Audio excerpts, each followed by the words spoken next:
I'm so sorry about that. So I'm sorry, you were just saying that you've been on your sleeping pills for like 4 years, Yes. and that when you wake up, you're not feeling overly energized and rested, Right. right? So have you tried other like natural remedies or ways to maybe get some rest without having to be on your pills? I've tried them. I've tried it all. It feels. I've tried the melatonin. I've tried lavender spray on my pillows and sheets. I've tried the essential oil diffusers. I even moved my TV downstairs, so it's not in my room anymore, which was a bummer. When that didn't work, I brought it back. No.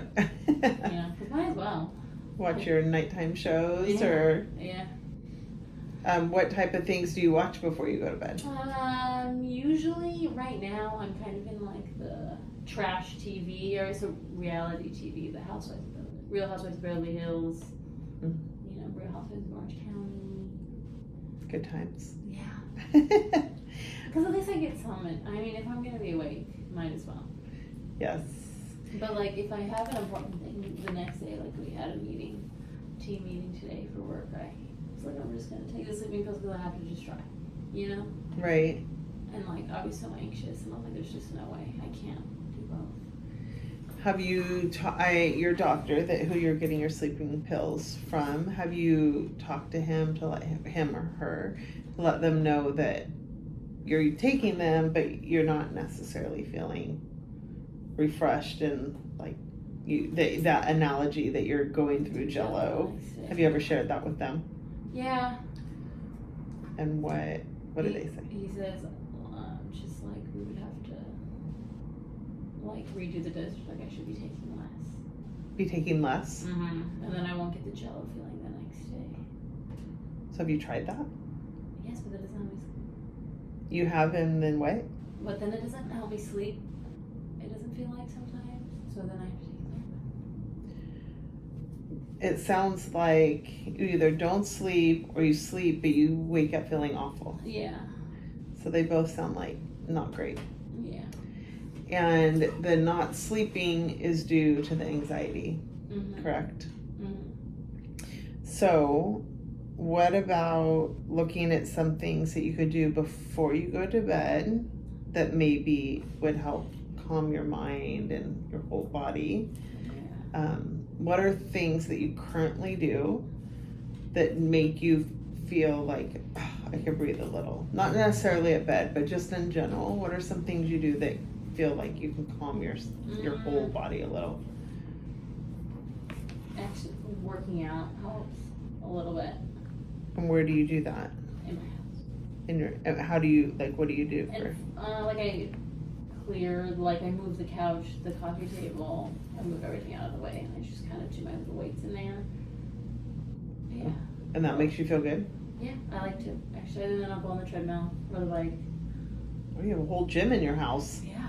That's amazing. Yeah. I used to work out a lot when I was younger in Columbia. But... Oh. What time of day do you do that? Before work usually. Okay. Which is maybe around 6. 6 a.m. Yeah, 6 a.m. to 7, and then I start work at 8. Okay. And then how many hours do you work for normally? 8. 8. That's a long day in your house. Yeah. And then what do you do when you're off work at 8 p.m.? I walk on the treadmill a little. Oh, you do some more. Okay. Well, that's not like to break a sweat, to like move. Okay. You know? That's a great idea. And then I eat dinner. Have you ever seen those walking pads that people use? Yes. You have? Yeah. Do you have thoughts about them? Or? I love the walking pad. It's just because I already have a treadmill. I feel like I don't want to buy a walking pad. Right. I you get know that. what I mean? So like during my lunch break, I'll walk for 10 minutes and then like eat my lunch or whatever, and then go back to working and stuff, and then I'll walk again after. Well, I think that's a great idea. So, have you ever tried doing some exercise right before you go to bed? No, I haven't. I've been scared that it's going to keep me awake. Like, it's going to give me so much, like, it's going to give me a lot of energy. But it seems like you're not sleeping either way, right? That's true. So is that something maybe you could experiment with? Yeah, like a walk, like maybe don't do the walk in the middle of the day and do like a long walk at nighttime. Mm-hmm. Yeah. Like maybe have your dinner and then do a nice walk on your treadmill. Maybe listen to even some calming music, or there's some great podcasts out there that are just kind of like calming. There's like mindfulness podcasts, which I can give you with the information. I'll give you the end too.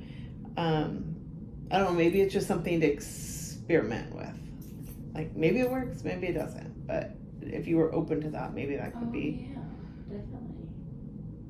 And then maybe when you do that, you could try even keep, just like I'm writing some notes here so I don't forget, maybe even just have a notepad where you could, day one, what you did. And maybe you could try, I don't know how many sleeping pills you're taking exactly. You said you're taking more typically than what's prescribed. Maybe on a day like that, you just take the one that's prescribed and see what happens. Maybe it's a train wreck. And then you're like, okay, in your notepad, that did not work so well.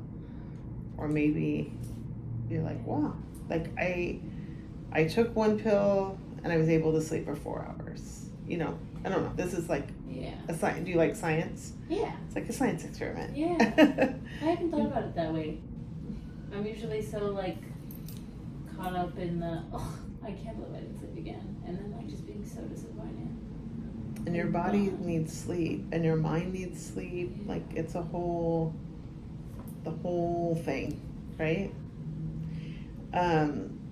Going back to kind of where we started with your earthquake app and whatnot, is that something you check before you go to bed? Or how? Of course, I check it, man. I think pretty much every hour I try to.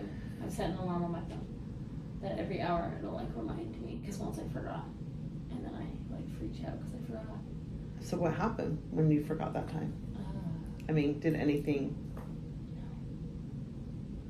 No. Nothing happened. I just forgot, and I need to because I get mad because I'm not on top of things. Like I need to be on top of things. Yeah. Do you check it during the night or only when you're awake? If I can't sleep and if there was like a big earthquake that like catches my attention, I don't keep checking it. I'll do the research on the big earthquake that just happened. Just try to understand more.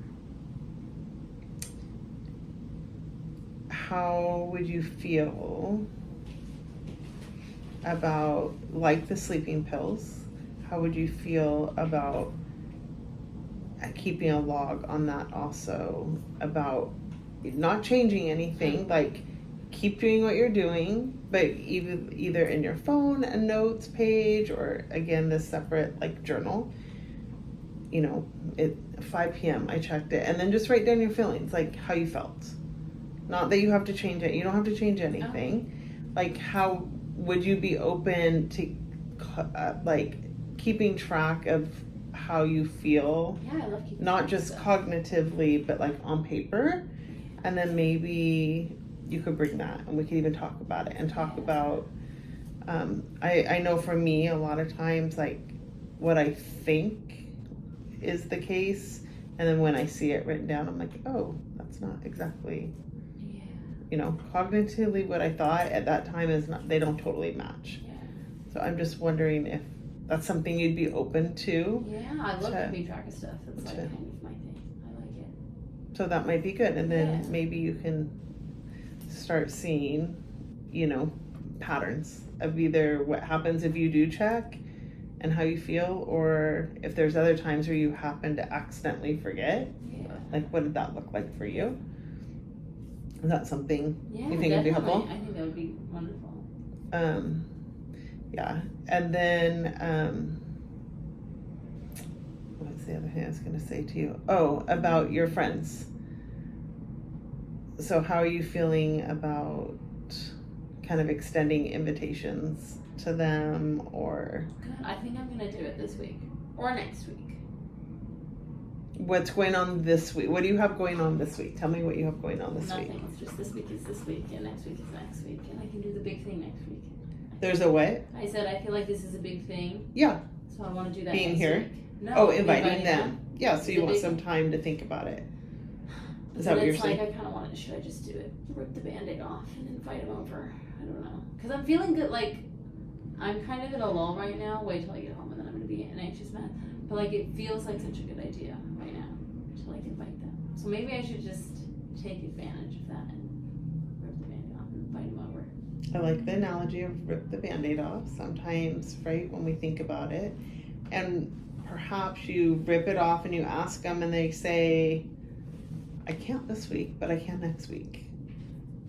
Right? Yes. I mean, then, Yeah, that's right. right? Yeah. What are you thinking right now? I can They see, don't say like, that if I go out of my way to do it. Well, I guess they don't know how hard it is for me to do it, so I can't fault them for saying that. I think I would take it kind of personally. you would take it personally? Probably. I think so. Could you, what if you said to them, like, oh, is there something going on this week that, That's mean- true. If I could ask first. to try and understand Yeah. why they couldn't do it, right? Yeah. I mean, these are all big things. You have Yeah. big things. And the last time I had a best friend, or like a friend in general, oh my gosh, I can't even tell you. Because to make friends, you have to go outside. Because you're what? You have to go outside to make friends. Well, you've made these friends and you didn't go outside. That's true. That's because the last therapist like gave me the reason. I didn't even know these existed because it wasn't a thing in Colombia, really. Like support groups and stuff aren't a big thing, and could have used it like after the really big earthquake happened when I was 17. I wish I knew about all these kind of mental health things, and I think that would have helped me process the loss of my friends a little easier. You know, You lost your friends also in the earthquake. in Colombia. That's big. Yeah. That's a really big thing. Yeah, but and that's why that is the reason why I went to therapy the first time. You know, Was for the loss of your friends. So your to try to therapy. process some of it. But then I don't know. And so you lost them due to the earthquake. Mm.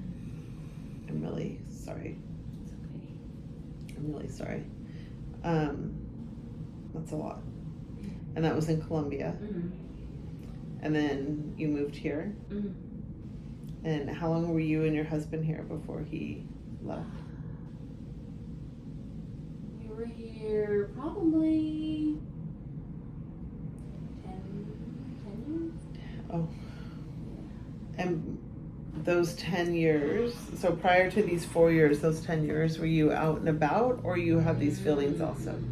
Well, the feelings have always been, I've always been anxious about this, but he just kind of, I don't know what he did or what he had, but he like made me feel a little bit more at peace because it wasn't just me, you know, like if something bad were to happen, I was outside, it wasn't just like I'm not by myself, Right. you know, and like, I don't know. So maybe, again, going back to the friends, right? Maybe that would help you. But I don't know that. Feel as some well as, support. like, my husband. Well, You know, you- like did I you- would have panic attacks outside, but he'd be able to like kind of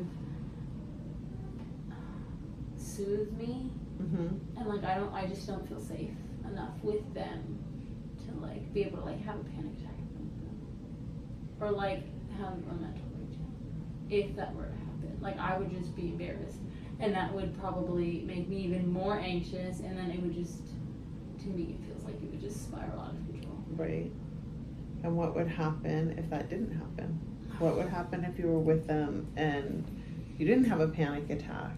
Or what if you were with them and you did, and they like were like, we're so sorry, like, and embraced you? What do you think that would feel like?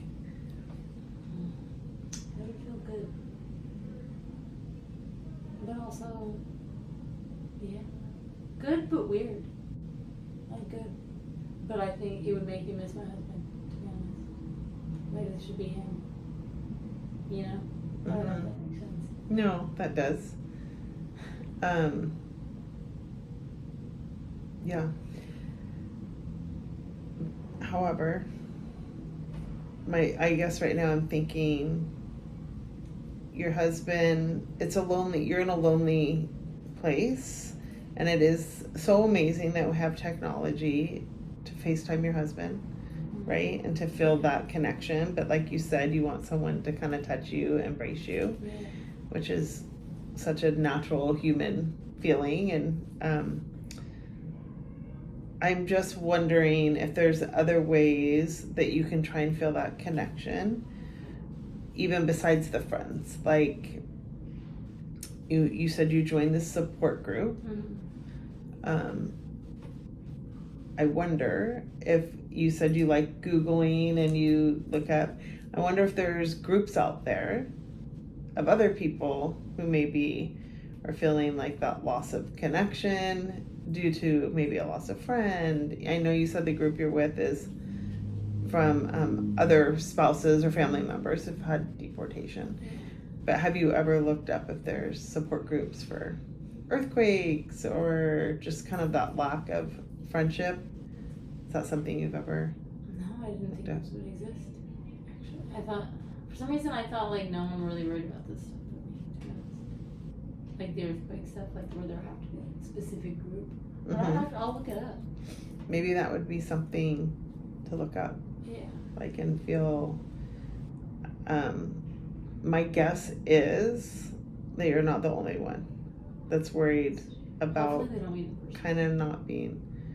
Well, and if they don't, you can still feel connected. Here's these women that you've never met, That's true. and they're still supporting you, right? And your husband's not physically here, but he's still supporting you. Yeah. So hopefully you can see that you have a lot of people who do care for you and want to support you, right? And then, I don't know, maybe just kind of like we've talked about making these kind of like little baby steps.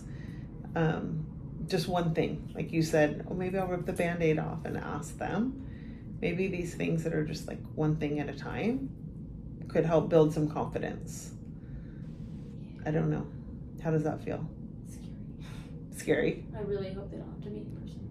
Because I was thinking about it, like, I wonder if there is an earthquake group. One of the way? The earthquake group? Uh-huh.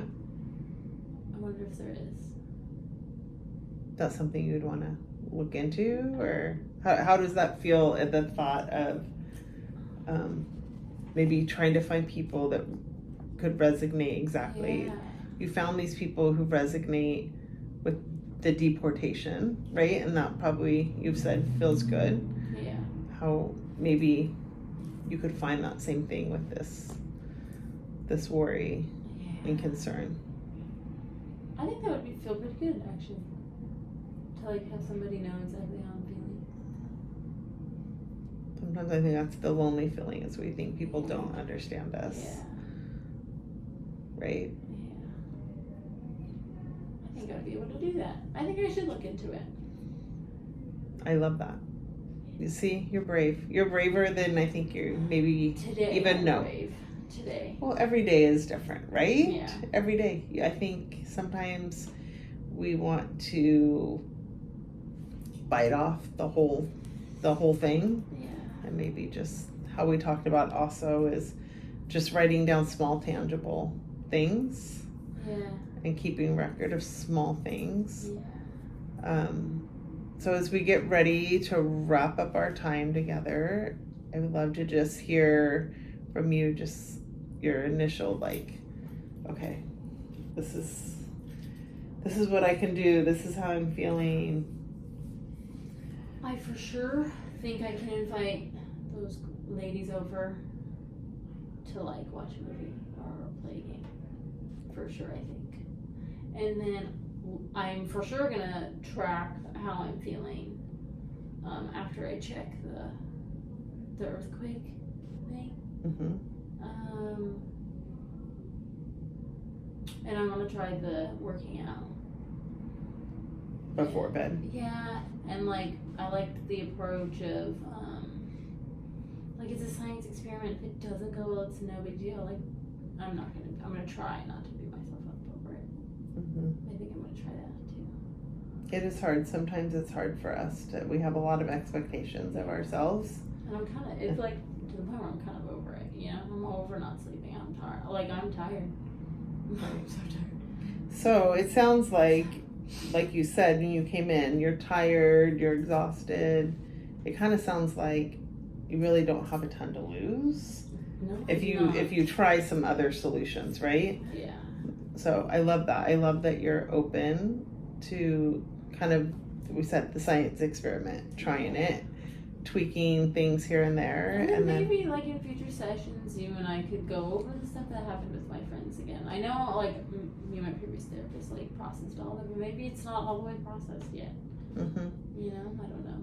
Well, If that's for something sure. you'd be able to do, or Yes, for sure. I would, if you, want to come back, I would love for us to set another time for you to come back and we could talk about those things, and even you could bring your record and, maybe we can go over there and we can see where things have worked, things haven't worked, right? Yeah.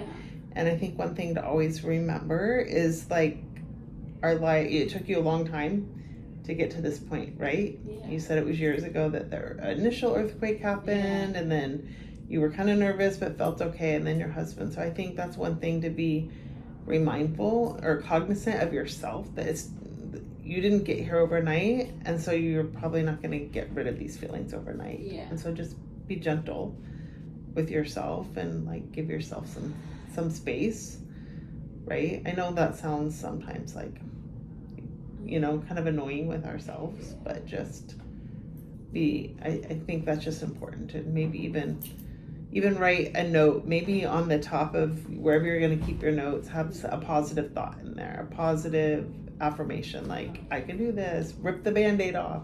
Oh, Maybe yeah. that needs to be the mantra, Rip the Band-Aid off. I'm just gonna rip the Band-Aid off. Yeah, rip That's a it great off. mantra. And then, just kind See of what that happens. reminder. Yeah. Is there anything else that we didn't go over or? No. Okay.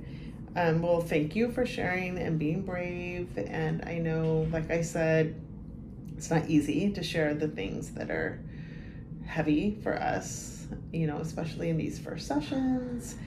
And I think you're amazing. It's hard to have our lives kind of flipped around, and so you're doing the best you can, and so I commend you for that. I commend you for getting out of your house, which is a big step. So already you're ripping the Band-Aid off, That's true. which is amazing. You're amazing.